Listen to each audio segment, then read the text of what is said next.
सुप्रभात मेरे प्रिय विद्यार्थियों, आप सभी का हार्दिक स्वागत है कक्षा 7वीं की ई लर्निंग हिंदी के व्याकरण की कक्षा में। तो विद्यार्थियों, जैसा कि मैंने आप लोगों को बताया था कि हम लोग अगले दिन मिलते हैं एक नए पाठ के साथ। तो गेस व्हाट, आज हम लोग नया पाठ पढ़ने वाले हैं। सिलेबस तो मैं आप लोगों को ऑलरेडी प्रोवाइड कर चुकी थी, तो आप लोग जानते हैं कि हमारा नेक्स्ट चैप्टर क्या है। हमारा नेक्स्ट जो पार्ट है उसका नाम है विशेषण। तो विशेषण आप लोग काफ़ी समय से पढ़ते आ रहे हैं, आप लोग विशेषण के बारे में जानते हैं, लेकिन फिर भी इस बार जब हम विशेषण पढ़ेंगे तो उसके साथ उसके पार्ट्स को जानकर उसको हम और भी डिटेल्स में जानेंगे।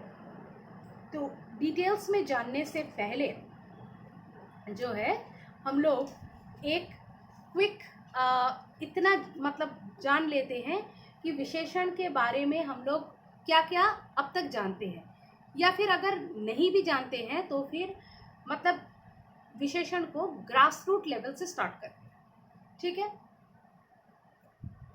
बचपन में एक कविता पढ़ी थी हमने, चिड़िया ने बाजार लगाया, एक कुंज को खूब सजाया, तितली लाई सुंदर पत्ते, मकड़ी लाई कपड़े लत्ते। बड़े ध्यान से सुनिएगा, ये आपकी किताब में नहीं है। ठीक है। बुलबुल लाई फूल रंगीले, रंग बिरंगे पीले नीले, पंख सजीले लाया मोर, शान से घूमे चारों ओर, गौरैया ले आई दाने, बतख सजाए ताल मखाने, कोयल ने कुछ आम खरीदे, कौवे ने बादाम खरीदे। ये एक कविता थी, काफी पहले की, बच्चों के लिए है, लेकिन इस कविता के जरिए विशेषणों को बहुत अच्छे से रेखांकित किया गया है। कैसे स्टूडेंट्स, देखिए पहला लाइन है, चिड़िया ने बाजार लगाया, एक कुंज को खूब सजाया। कैसे सजाया? खूब सजाया। तो खूब शब्द क्या है? सजावट की विशेषता बता रहा है, इसलिए वह विशेषण। इसी तरह से तितली लाई सुंदर पत्ते। कैसे पत्ते?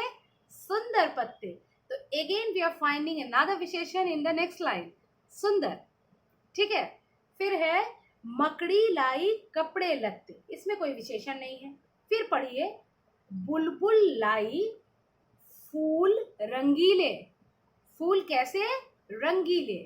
तो ये फूल को क्वालिफाई कर रहा है, एडजेक्टिव फूल को क्वालिफाई कर रहा है। फूल कैसे है? कलरफुल है, रंगीले हैं। तो ये रंगीले शब्द क्या है? विशेषण है। रंग बिरंगे पीले नीले, फिर आगे भी रंगों को क्लासिफाई किया गया है, तो फिर ये भी सारे विशेषण हैं। पंख सजीले लाया मोर। कैसे है पंख? सजीले हैं पंख। तो सजीले शब्द अगेन एक विशेषण है। उसके बाद इसमें एक ही और विशेषण बच जाता है, शान से घूमे चारों ओर, गौरैया ले आई दाने, बतख सजाए ताल मखाने, कोयल ने कुछ आम खरीदे, कौवे ने बादाम खरीदे। कोयल ने कुछ आम खरीदे। कितने आम खरीदे? कुछ आम खरीदे। तो ये कुछ शब्द क्या है? ये भी विशेषण है। कौन सा भाग है विशेषण का, ये हम लोग लेटर ऑन चैप्टर्स में पढ़ेंगे।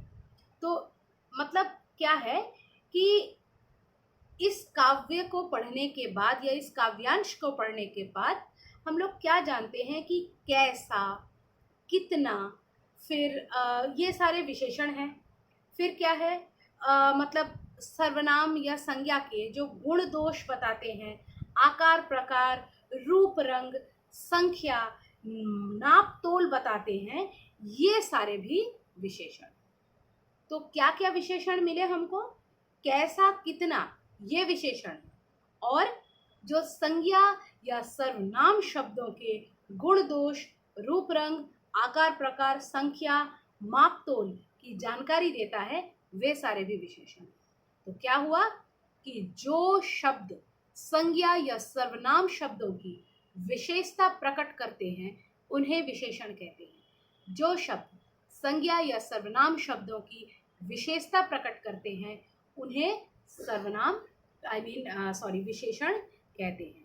तो विशेषण शब्द जिस संज्ञा या सर्वनाम की विशेषता बताता है उसे विशेष्य कहते हैं। तो मतलब क्या है कि विशेष्य बाद में, पहले आप लोग विशेषण को दोबारा सुन लीजिए। जो शब्द संज्ञा या सर्वनाम की विशेषता बताते हैं उसे विशेषण कहते हैं। अब जब हम संज्ञा या सर्वनाम शब्द की विशेषता बताते हैं तो वो जो शब्द जिनकी विशेषता बताई जा रही है वे विशेष्य कहलाते हैं।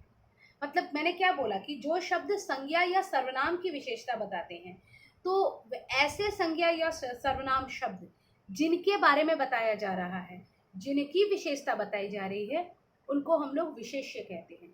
आई रिपीट, विशेषण शब्द जिस संज्ञा या जिस सर्वनाम की विशेषता बताते हैं उसे विशेष्य कहते हैं। It's very easy to understand. जैसे कि आरती अच्छी गायिका है। आरती अच्छी गायिका है। आरती शब्द क्या है? संज्ञा है। अच्छी शब्द क्या है? विशेषण है। अब गायिका शब्द फिर क्या है? गायिका शब्द है विशेष्य। ठीक है, मतलब जिसकी विशेषता बताई जा रही है वो शब्द विशेष्य। ठीक है, इसको हम लोग और डिटेल्स में श्यामपट में लिख करके पढ़ करके अच्छे से समझेंगे, लेकिन अगले कक्षा में। तो आज के लिए इतना ही, फिर मिलते हैं। धन्यवाद।